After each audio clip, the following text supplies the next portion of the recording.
Bueno, y vamos a seguir hablando sobre este tema, por ello tenemos aquí en nuestros estudios al doctor Julio Rodríguez. Él es un reconocido abogado penalista y también es abogado de Samir Villaverde, quien hay que recordar, ¿no? Ya el año pasado decía que el entonces presidente Pedro Castillo era el cabecilla de toda esta organización criminal. Muy buenas noches, doctor Rodríguez, gracias por estar con nosotros aquí en Estación Central.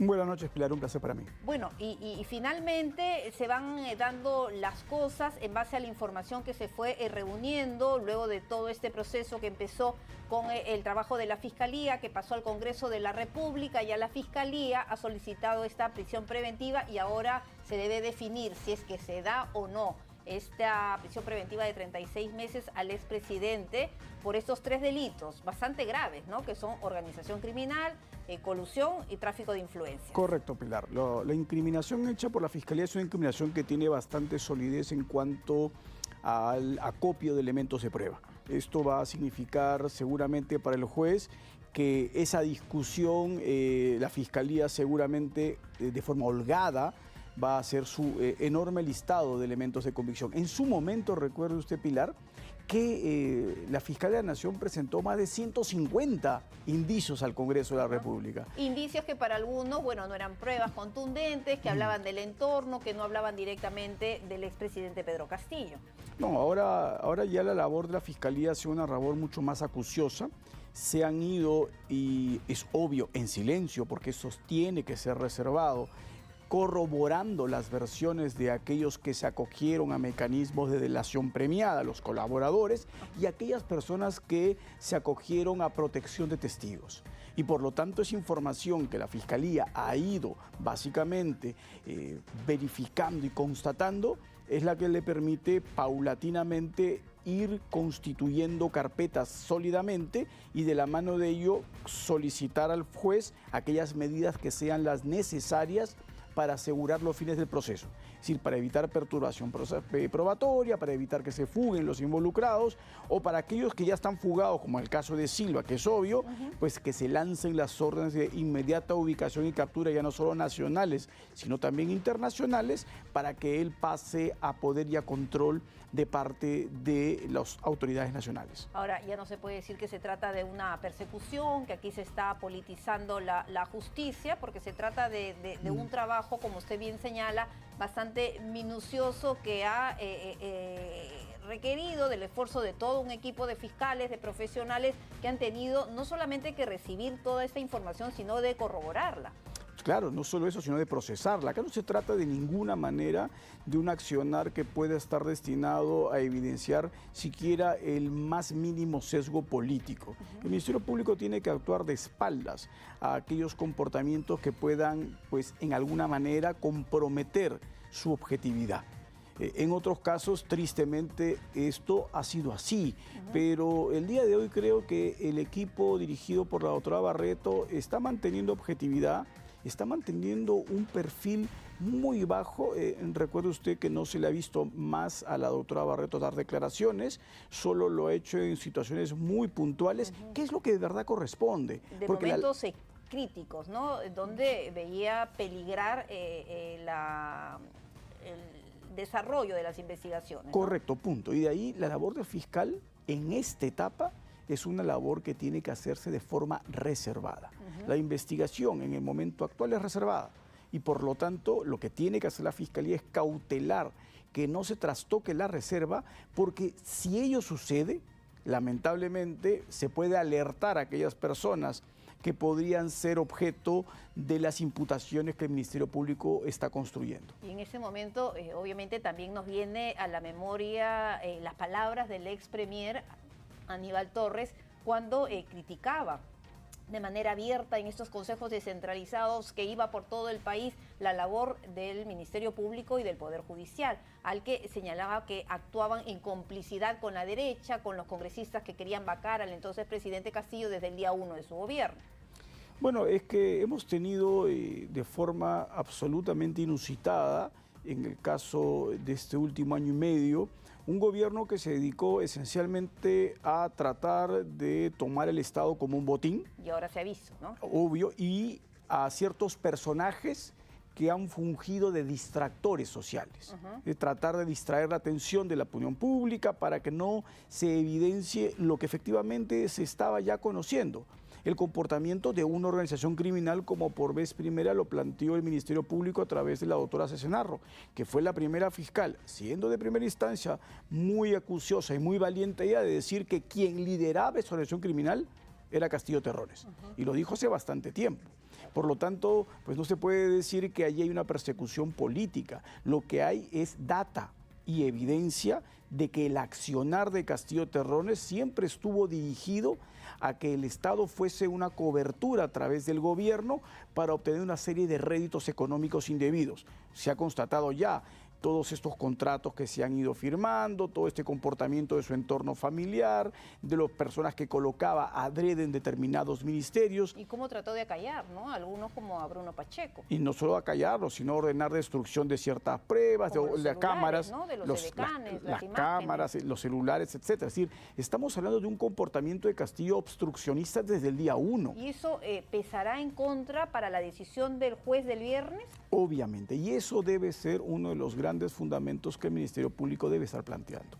No he conocido aún, no se ha hecho pública la disposición que pide la prisión preventiva de Carrillo, Heiner Alvarado y Silva, pero seguramente ello es lo que ha tomado en consideración.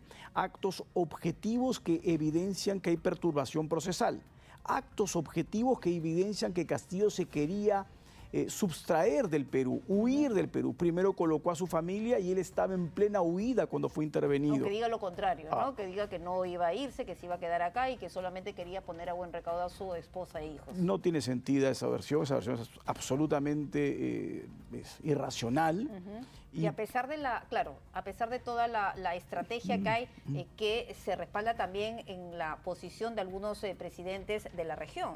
No, lamentablemente cuando las opiniones de ciertas personas están basadas simplemente en sesgos políticos y no en un análisis de lo que está sucediendo en determinado país, es obvio que esas opiniones no tienen mayor sustento. O sea, son opiniones que son un formato, deben pasar un pequeño párrafo para que lo lean y punto, porque no se ve ningún contenido, ni estas opiniones tienen alguna correspondencia con la realidad. O sea, el Estado peruano ha garantizado siempre el debido proceso. Acá hay un debido proceso que se le ha respetado a todos. Y por lo tanto no puede decir que se trata de una persecución política.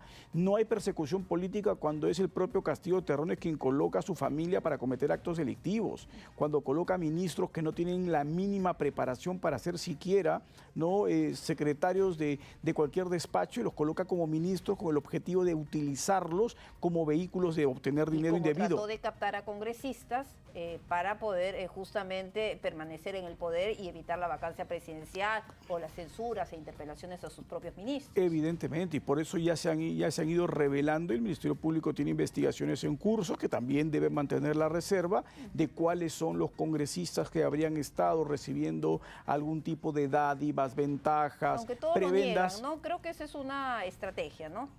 Obvio, lo van a negar hasta en el momento en que el Ministerio Público pues los contraste en una audiencia y en esa audiencia le diga: acá están mis elementos de prueba que acreditan que ustedes han realizado actos directamente vinculados a proteger a Castillo sobre prebendas económicas. Ahora, hablamos de esos tres delitos: presunta organización criminal, colusión, tráfico de influencias. ¿Cuál podría ser la pena contra el expresidente?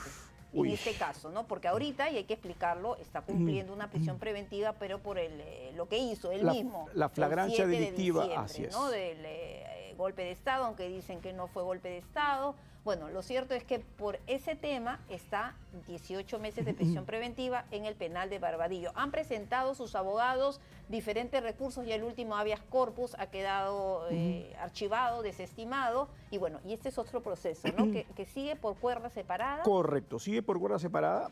Y acá la imputación del Ministerio Público está centrada en la posibilidad de que haya una colusión desleal agravada. Eso se discutirá en su momento. Ese delito tiene una pena de hasta 15 años. A eso hay que agregarle el delito de organización criminal, que tiene hasta 8 años, y el tráfico de influencias, que también tiene hasta 8 años. Entonces, que podría ser más de 30 años. Esto puede ser sumado y el tope es el doble de la pena del delito más grave, que sería el caso de la colusión, que tendría que ser 30 años. Así es. 30 años. Es bastante tiempo, ¿no? Obviamente. ¿Cómo sería en el caso, bueno, de que se diera ya la prisión preventiva el viernes por los 36 meses o por otro periodo de tiempo? ¿Qué viene luego? ¿Cuál es el proceso a seguir? Bueno, ya pasó lo de la Fiscalía, ya pasó lo del Congreso y ahora ya está a nivel de la Fiscalía y del Poder Judicial. Sí, ahora está en una etapa que es la etapa que la controla el Ministerio Público, se llama investigación preparatoria. Ajá. El Ministerio Público ahí va a controlar... Primero era la investigación diligencias preliminares, así es. Y ahora es la preparatoria. La preparatoria va a construir su tesis de manera más solvente y eso lo va a ir haciendo con el monitoreo y las garantías que ofrece el juez. Perdónenme. Claro, y lo que se espera es que ¿cuánto tiempo va a tener que pasar? Bueno, conocemos el ritmo de la justicia peruana, lamentablemente, para que, por ejemplo, se ingrese a la etapa oral, de juicio oral. Mire que esta pregunta es buenísima. Yo creo que este accionar del Ministerio Público en estos casos ha evidenciado bastante proactividad. Las investigaciones han corrido en más corto tiempo. Mire usted, esto... Este equipo que ve los casos de corrupción en el poder. Sí, claro, obvio, este equipo, porque versus el fracaso rotundo del equipo Lavallato, en donde al día de hoy no tenemos juicios en marcha, tenemos puras acusaciones que se devuelven no una vez, no dos veces, ¿no?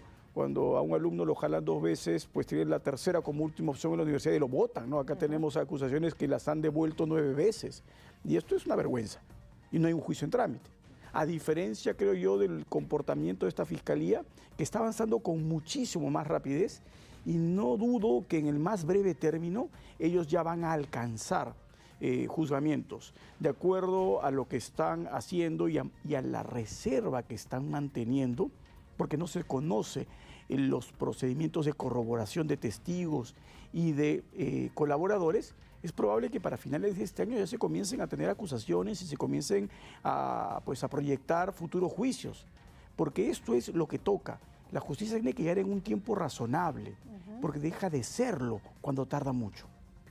Y eso es importante, ¿no? Porque normalmente la justicia ha estado en el ojo de la tormenta por una serie de cuestionamientos, de hasta corrupción por parte de algunos de sus integrantes, y de mucha lentitud e ineficacia. Bueno, mire usted, o sea, es una vergüenza que los famosos casos de Lavallato hayan comenzado en el año 2016, 2017, estamos en el 2023, no tenemos juicios. Cuando al tercer año ya teníamos en Brasil condenas firmes. Y como yo siempre lo digo como ejemplo, no nos comparemos ni con Brasil, porque dice que tiene más recursos, ni con Ecuador, que ya también juzgó y condenó personas. Mire usted, República Dominicana también condenó, procesó a las personas vinculadas a estos casos. Y básicamente, más que presupuesto, más que recursos, ¿cree usted que es un tema de estrategia? No, evidentemente creo que es un tema de estrategia que fue indebidamente canalizada y los resultados se ven el día de hoy. Y es una estrategia que algunos abogados en su momento criticamos y señalamos que no era lo correcto. O sea, si yo voy a depender de colaboradores que son extranjeros, que viven en Brasil, que no tienen nada pendiente con el Perú y que adicionalmente pues todo su patrimonio está liberado, país que además no extradita a sus ciudadanos, ¿qué tipo de mecanismo tengo yo? Claro, dieron una serie de ventajas y recibieron poco a cambio, cuando se pensó que iban a recibir mayor información eficaz. Y debieron haber utilizado la misma estrategia que los brasileros, o sea, debieron atacar a las empresas locales, a los peruanos que habían estado metidos en corrupción, y ya no tendría que haber una dependencia tan contundente respecto a Brasil. Y hablando del tema de corrupción, debe estar ya siendo extraditado el expresidente Alejandro Toledo, me imagino en marzo, si es que no se presenta ningún tipo de otra argucia legal. El expresidente Pedro Castillo, el expresidente Alejandro Toledo, detenidos, el expresidente Alberto Fujimori. ¿Eso qué impacto tiene en la lucha contra la corrupción? Bueno, el impacto que debe tener es evidente al ver al Perú como un país que no escatima en perseguir y procesar incluso a quienes fueron sus más altos dignatarios. Tristemente, muchos de ellos vinculados a actos de corrupción y todos ellos muy ligados al tema de Lavallato. Pero mire usted que el caso más avanzado de Toledo no es Lavallato. El caso más avanzado de Toledo es el famoso caso de Coteva, que es un caso que comenzó antes. Claro, que se vio toda la ruta del dinero, con la adquisición de las millonarias propiedades, en el que también estuvo involucrada la suegra. No, en donde las versiones de Toledo eran ridículas, ¿no? Que él pretendía que creyésemos que ese dinero con el que se compró 5 millones de dólares de una propiedad provenía de una compensación económica a una persona que había sido perseguida por los nazis. No tenía mayor posibilidad de éxito. Ahora, la justicia norteamericana... yo creo que hay que ser bien enfáticos y claros. Ellos no se van a prestar a ningún tipo de juego dilatorio, pero lo que sí son es bastante respetuosos de sus derechos, del debido proceso. Y dentro del debido proceso, derechos fundamentales son los que cautelan. Y por lo tanto, mientras haya un derecho que esté en juego, ellos lo van a respetar. Por eso la juez le dio 7 días y le dijo... El pedido de Toledo era mantenerse en los Estados Unidos hasta que se resuelva la apelación.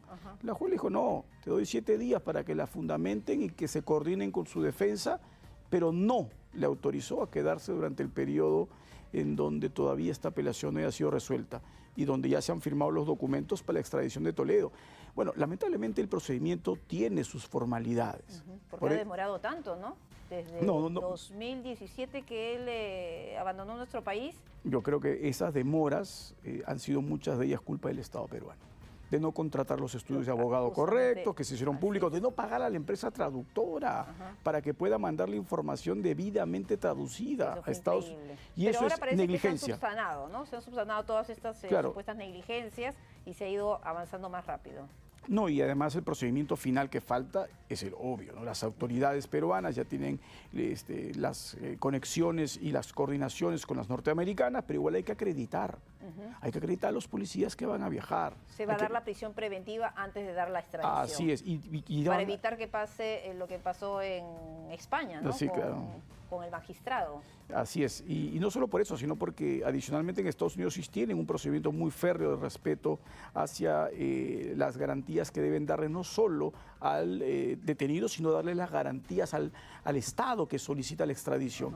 Y por eso van a haber las acreditaciones de los fiscales peruanos, de los policías peruanos que van a tener que ir seguramente a traer a Toledo y asegurarse de que ingrese al territorio nacional y de ahí, obvio, estará en el Fundo Barbadillo. Yo creo que esto pues tomará unos 45 a 60 días, pero este va a ser ya el último periodo de tiempo de espera para tener ya a Toledo, que ha sido, creo yo, de los casos que se han presentado, uno de los más sólidos que existe, comparado con otros, ¿ah? Porque aparte ya hablamos de millones, ¿no? De creo 35 millones. Pero que recibió siendo funcionario público en ejercicio. La misma solidez. Eso agrava mucho más la situación. Y no solo la agrava, sino que lo hace evidente. La misma solidez del caso Villarán. Porque ambos fueron funcionarios públicos que en gestión recibieron coimas, corrupción incuestionable. Y por lo tanto el resultado tiene que ser no otro, una condena en los más altos niveles, porque se trata de un lado de una persona que representa al Estado y de otro lado una persona que era la que ocupaba el cargo más importante a nivel local de todo el país, que es ser alcaldesa de la capital del país. Doctor Rodríguez, muchísimas gracias por haber estado con nosotros y bueno, hay que esperar los 45 días cuando llegue el expresidente Alejandro Toledo y seguramente hablaremos sobre ese tema más ampliamente. Muchísimas gracias por haber estado aquí en nuestros estudios. Nos vamos rápidamente a una pausa comercial, el tiempo pasa realmente volando, tenemos más todavía aquí en Estación Central.